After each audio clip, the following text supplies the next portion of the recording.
The world of professional wrestling never stops, and welcome to another ridiculous report. UFC legend Daniel Cormier recently claimed that Brock Lesnar was banned from WWE, specifically TKO. Brock Lesnar is banned from TKO, according to Daniel Cormier. Said it on his podcast. Here's his quote: "Brock is on the ban list right now. Oh, dude, Brock got into so much trouble. You know what Brock did? I ain't telling you on air what Brock did. Bro is in so much trouble." Well, what Brock Lesnar did, what we know, is that he was implicated by Janelle Grant, who's suing Vince McMahon and John Laurinaitis and all that terrible shit that had Vince McMahon resign from the company due to, sex trafficking allegations. Brock Lesnar was referenced by Janelle Grant asking for explicit videos and images. I'm not going to go into what he asked for. You can Google that, but we'll see if Cormier actually knows. I tend not to believe this. I don't know why, of all people, Daniel Cormier would know this, but he's a UFC legend. He has ties with TKO. It could be true. The Beast hasn't been seen since SummerSlam 2023 when he lost to Cody Rhodes and then shook the American Nightmare's hand in an unplanned moment after the match. That's the last we've seen of him. So we're coming up on 2 years now with no Brock Lesnar, and this is the most news we've gotten about him in a long-ass time since the Janelle Grant accusation. So we'll see if Lesnar returned. We got Paul Heyman's been referencing him lately. Be weird to all of a sudden find out that Brock Lesnar is banned from the company, but it would explain why he hasn't returned in 2 years. I just figured that he'd eventually come back and have one final run in the company, but if he's done, he's done. And if what he did and what he asked of Janelle Grant is true, he doesn't deserve to be back. But just a weird source coming from Daniel Cormier. But hey, it could be true. Just given what we know, it could be true. But he's been referenced recently by Heyman.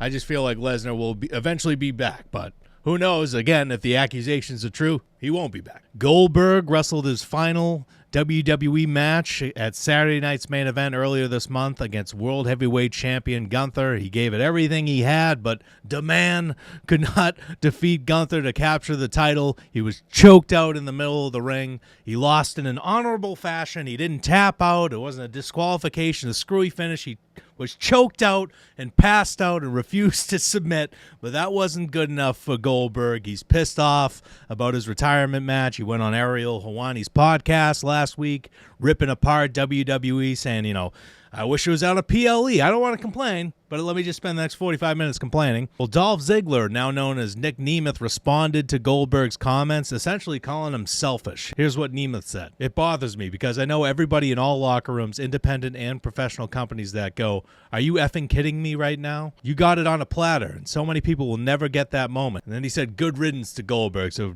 Nic Nemeth is not a fan of Goldberg. I'm not really either, but I understand his impact on the wrestling business. He's a legend. He deserved a retirement match. He got one. It was unfortunate that his retirement speech was cut off due to NBC taking Saturday night's main event off the air. It was a hard network out. I'm not absolving WWE of the way they formatted that show. They should have let off the show with Goldberg's retirement match. It should have never come down to a timing issue. It's the man's retirement match. So I understand Goldberg being upset, but to this level, to tease having another match potentially, not in WWE, after the retirement match is a little lame.